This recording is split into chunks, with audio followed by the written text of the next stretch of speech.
Honestly, when I started digging into the story behind this canon, I actually hit a bit of a wall. There just aren't many articles about these specific canons online to really get to the bottom of it. I ended up diving into CNKI, the China National Knowledge Infrastructure, and luckily, I found it.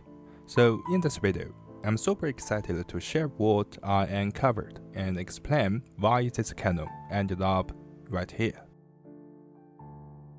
On June 1st, I visited the Beihai Park in Beijing. When we talked about the Beihai Park, I'm sure many people immediately think of the famous the White Stupa Temple, or White Pagoda. In Chinese, it's called Beihai, and I also found its metronym on a stele in Beihai Park, Shayan Subahan. This iconic structure is almost 800 years old and has truly become one of Beijing's symbols today. Before this visit, I always pictured Beihai Park as just an old imperial garden filled with palaces. But honestly, I now think it's more accurate to call it a museum rather than just a park. Why?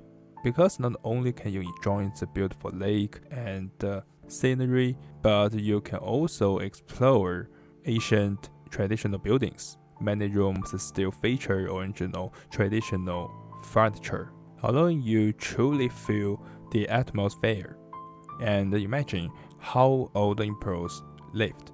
And of course, there's the very famous White Stupa temple itself.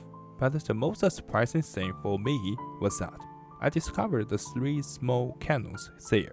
This unexpected find is exactly why I'm including this short trip in my firearm story.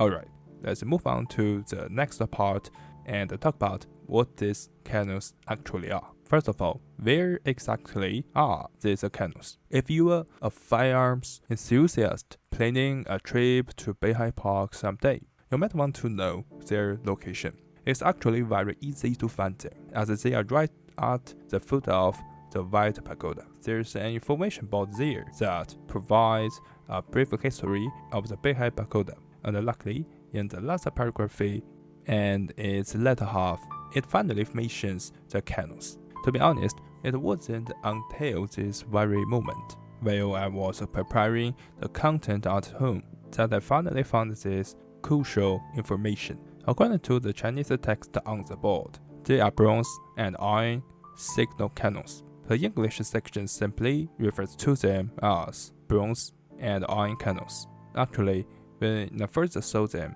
my immediate thought was that they must be signal canons. I based this on 2 factors. One, during China's imperial era, the current location of the White Pagoda was a symbol of imperial power, and in both the Ming and the Qing dynasties, this area was a part of the imperial palace. Second, the cannons themselves aren't very large, so I figured they weren't designed for battle. At least, if they weren't battle cannons, then they were most likely signal cannons. Ultimately, the information provided by the park confirmed my suspicion. When I saw the canons, I noticed there are 3 in total, 2 smaller ones and one that was comparatively larger. It was also very obvious that they had been filled with cement and sealed off. The touch holes of the 2 smaller cannons were even plugged, while the touch hole of the larger one was still intact.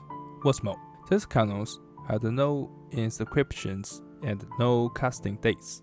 This made me wonder if they were perhaps modern replicas, or simply weren't considered historically significant in ancient times.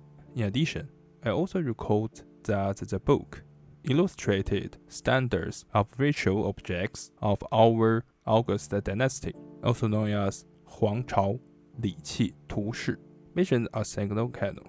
However, this is likely not the same as the canons.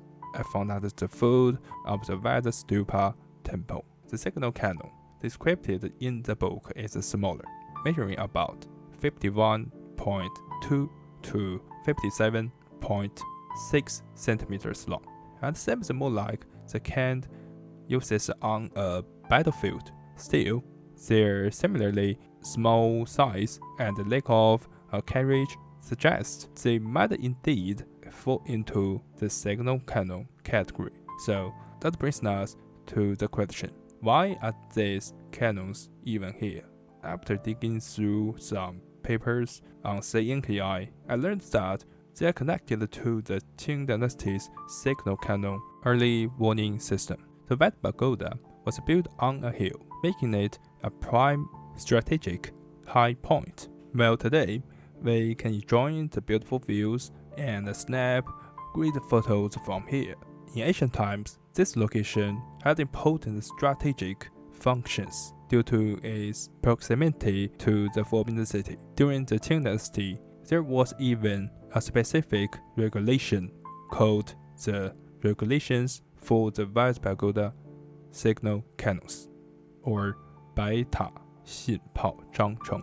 This regulation was initially proposed primarily between 1711 and 1725 by Ying He and Longdo. Later, in 1813, Ying He finalized and formally named the regulation for the White Pagoda signal cannons. That regulation is so significant, it could honestly be its own separate show. If we were to go into all the details, it would be a very long story. So today, let's just keep it simple.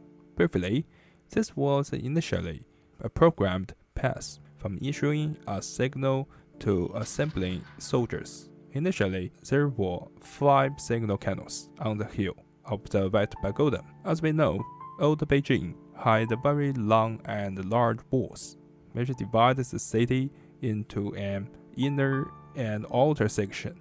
The White Pagoda Hill is practically at the center point on the inner city. The signal cannon system also included the 9 gates of the inner city, with each gate having 5 signal cannons as well. When an emergency arose, the cannons at all 10 locations could compare it to set signals to each other. If needed, the emperor could also use tele to dispatch these 10 locations signal cannons to fire. Lastly, I'm thinking if we could stage a firearm drill to reenact the signal cannon firing, would that be a good project? So, this is today's video, and thank you for watching. Hope you can like this video. Have a good day. See you next time. Bye.